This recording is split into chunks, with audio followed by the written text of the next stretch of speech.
Hi everyone. So recently I was talking to this girl, okay? She was in her early 20s and बहुत sweet सी लड़की है, चीज़ें कर रही है लाइफ में. तो अभी रिसेंटली उसके भाई ने शादी करी और भाभी आई. लव मैरिज थी. कई साल उन लोगों ने शादी में मतलब डेट किया, किसी को बताया नहीं. And then they came back and the girl introduce करवाया उसको उस टाइम पे. And she was very sweet with the girl. तो उसको इतना अच्छा लगा रही, इतनी अच्छी भाभी आई है. वो गई अपनी लाइफ के सारा चिट्टा पिट्टा अपनी भाभी के सामने खोल दिया without even understanding the personality properly. ना वॉट हैपन वॉज इवेंचुअली उस लड़की ने उसका पूरा ट्रस्ट गेन करा. फिर उसके पूरे एक बार इंस्टाग्राम वगैरह के और पूरे व्हाट्सएप के मैसेजेस सारे पढ़ डाले जितने भी थे. And then she went ahead and she showed it to her parents. और उसका पूरा पूरा सबके सामने दिखा दिया कि तुम्हारी लड़की तो ऐसी है, ये है, वो है and everything. Now firstly the girl is in shock कि भाई ये मेरे साथ हुआ क्या, ये क्या था. At the same time now that bhabhi is showing her true colours. मतलब उनका ऐसा है कि इसका टाइम हो चुका है, जो तुम बिगड़ी हो, जीन्स पैंट पहन रही हो ना घर में, यहाँ पे सबको दिख रहा है. क्योंकि मुझे तो पहनना मना है पर इनकी बेटी तो पहन के घूम रही है. मतलब उसका कॉम्पिटिशन ही उस लड़की के साथ चल रहा है जो उससे कितनी छोटी है. And in fact all of us we wear jean pants in our home. मतलब अब वो 50-60 साल पहले वाली बात नहीं रही कि बिल्कुल ही ज़माना पीछे वाला ज़माना है एकदम. अब सीन क्या है, इसके घर वाले इसके लिए लड़का ढूंढ रहे हैं.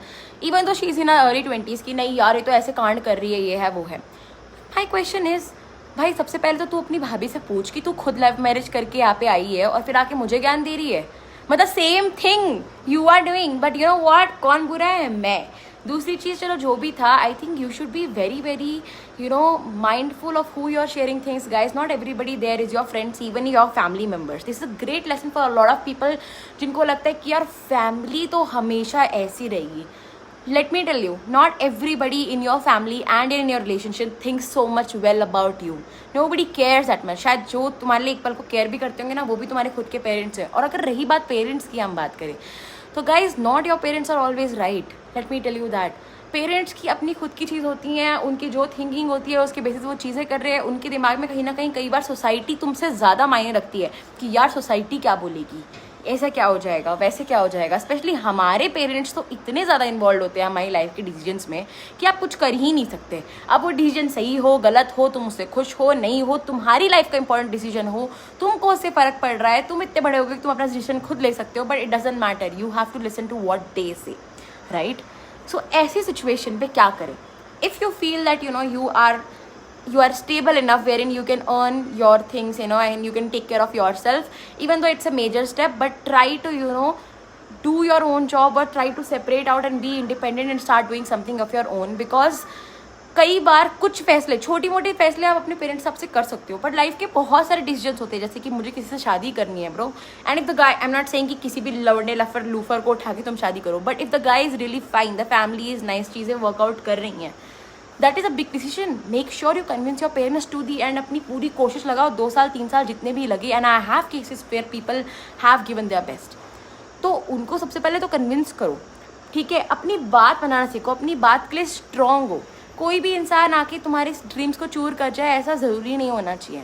There are so many good people in this world who are doing amazing things, जो बहुत अच्छे हैं. और हम में से कितने लोग उनके पेरेंट्स को जानते हैं, कितने लोग जानते हैं कि उनको पेरेंट सपोर्ट था या नहीं था. In short, not everybody gets parent support and there are people who do get.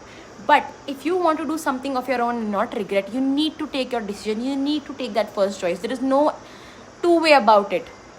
ज़िंदगी या तो अपने हिसाब से जियोगे या तुम्हारी ज़िंदगी दूसरों के हिसाब से चलेगी. अब तुम्हारे ऊपर डिपेंड करता है कि तुमने अपनी ज़िंदगी का रिमोट कंट्रोल किसके हाथ में दिया है.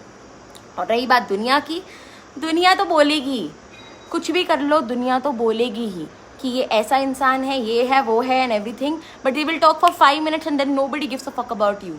ठीक है, सबको अपनी ज़िंदगी से मतलब है. सो लोगों के चक्कर में अपनी ज़िंदगी का घाटा मत करो और हर इंसान को इतनी ताकत मत कर दो कि आए और तुम्हारी लाइफ के ऊपर कुचल के चले जाए. Be strong. People should feel कि यार इसके साथ पंगा ले सकते हैं, this is not the person to mess with. वो बहुत क्लियर होनी चाहिए लाइन ड्रॉ. और उसके लिए आपको अपनी चीज़ें करनी पड़ेगी. जहाँ ज़रूरी है आप उल्टा भी बोलो, बोलना चाहिए. अभी यहाँ पे भाभी है, ठीक है यार, सेम काम कर रही है, आप रिस्पेक्ट करो, लेकिन जहाँ ज़रूरी है उनको बोलो कि तुम यहाँ पे गलत हो और यहाँ पे मेरी लाइफ में आप दखल ना ही दे तो अच्छा है.